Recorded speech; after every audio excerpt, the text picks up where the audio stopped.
Welcome back! My name is Baller Scuba. This is Video Games Over Time. We are still in 1984. Today, we're going to talk about the Macintosh. The story of the Macintosh takes us back to Apple. We have talked about Apple several times before. They have been responsible for several computers of varying success, including the Apple II, the Apple III, the Apple Lisa, and the Apple IIe. The story of the development of the Macintosh starts at Apple in 1978. That was when the Apple Lisa project began. The original aim of the Apple Lisa project was to create an advanced version of the Apple II computer and something to compete with IBM's upcoming PC computer.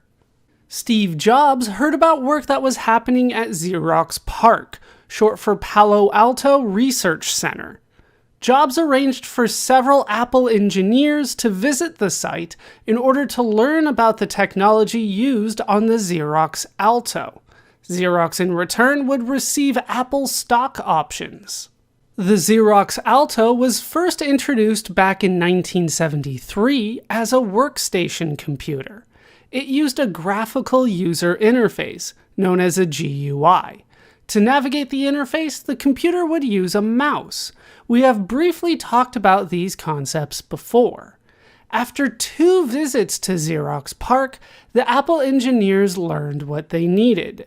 The Apple Lisa project immediately changed to a computer using a GUI and mouse. The Xerox Alto would not have a direct influence on the computer market. It proved to be too expensive for the home computer market. One of the first things that the Apple engineers needed to do was figure out how to take the powerful custom-built circuits of the Xerox Alto and turn it into a small computer suitable for home use. A breakthrough happened in 1979, when Motorola introduced the Motorola 68000 microprocessor. This new powerful processor allowed Apple to create a computer that could run a GUI at an affordable price. With the Apple Lisa project seemingly set, Jeff Raskin, who had joined Apple in 1978 as manager of publications, started the Macintosh project. The Macintosh project was to design a lower-cost, user-friendly computer as opposed to the higher-end Lisa project. Raskin would then hire a team of engineers to design the project, with Steve Jobs leading the project. Jobs, who was working on both the Lisa and Macintosh projects, began asking for changes on both projects. Raskin and Jobs did not get along, and Raskin left the project in 1981. Jobs would also have issues on the Lisa project.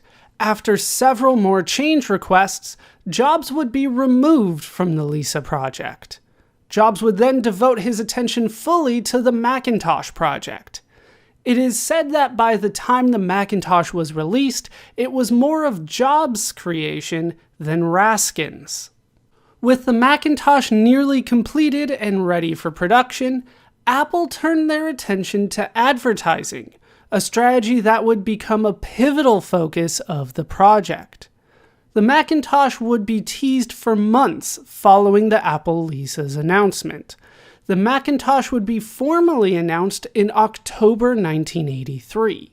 This was followed by an advertising campaign in December where Apple would buy all the advertising spots of a single magazine for their 18-page brochure. Apple then spent $1.5 million, over $4.4 million in 2022, on a commercial. This commercial was directed by Ridley Scott, the director of both Alien and Blade Runner. This commercial, named 1984, after the George Orwell novel, would air during the third quarter of Super Bowl XVIII on January 22, 1984. In the advertisement, an unnamed heroine runs through a dystopian world inspired by George Orwell's 1984 and by the 1927 film Metropolis. She then smashes a large screen with a sledgehammer, marking the coming of the Macintosh. Although the commercial is vague and up to interpretation, the most common interpretation is that the person on the screen represents Big Brother from 1984, which serves as a symbol for IBM. IBM was seen as the dominant force in the computer industry at the time. The runner represents Apple. Her goal is to free the people from the monotony and control of Big Brother. While it has been reported that the commercial was controversial within Apple, the commercial was met with universal acclaim outside of the company. The commercial is often seen as one of the greatest advertisements of all time.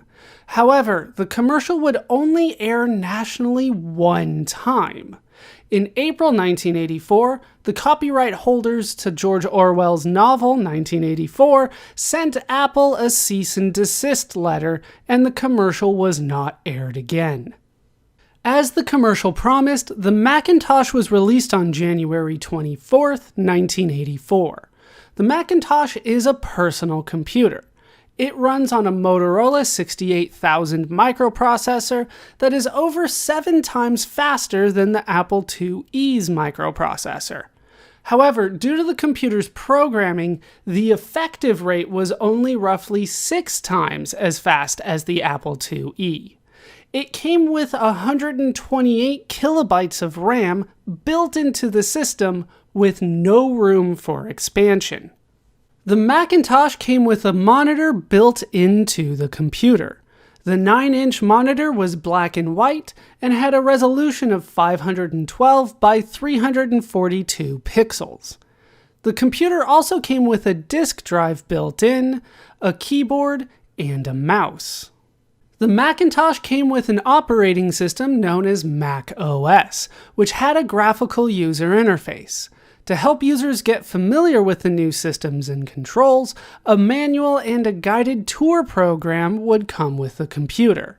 There would also be a suite of programs, including Mac Paint, a graphics editor, and Mac Write, a word processing program. When the Macintosh was released, it sold for $2,495, over $7,000 in 2022. It proved to be popular upon release. After just 5 months, Apple sold over 70,000 Macintosh computers, becoming the best-selling computer during that time. The critics were also relatively positive about the computer. While they saw the computer as an important advancement in computing, technical aspects, such as the lack of a second disk drive and the low amount of RAM, as well as the high price, were seen as downsides to the computer. Due to the big changes in the computer's interface, most programming code would have to be completely reworked in order to work on the Macintosh. Many companies felt that this was not worth the effort, so not many programs were initially available for the Macintosh.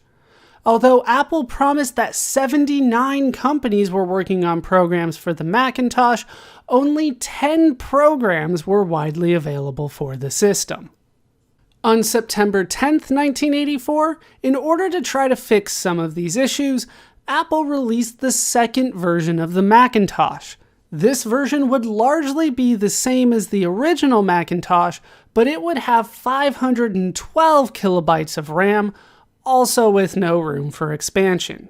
So, it was named the Macintosh 512K, with the original Macintosh being renamed the Macintosh 128K.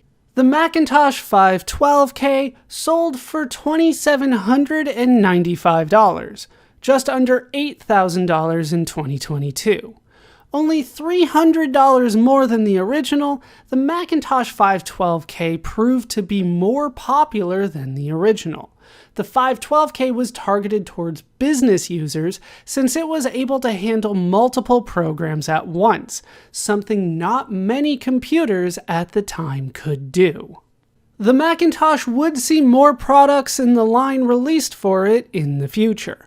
We'll be keeping an eye on these as we continue. That, of course, means we will be hearing from Apple and Steve Jobs again in the future as well.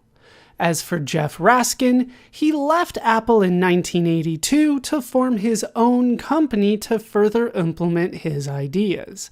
However, he would not create a computer as influential as the Macintosh again, and we will not be hearing from Jeff Raskin in the future.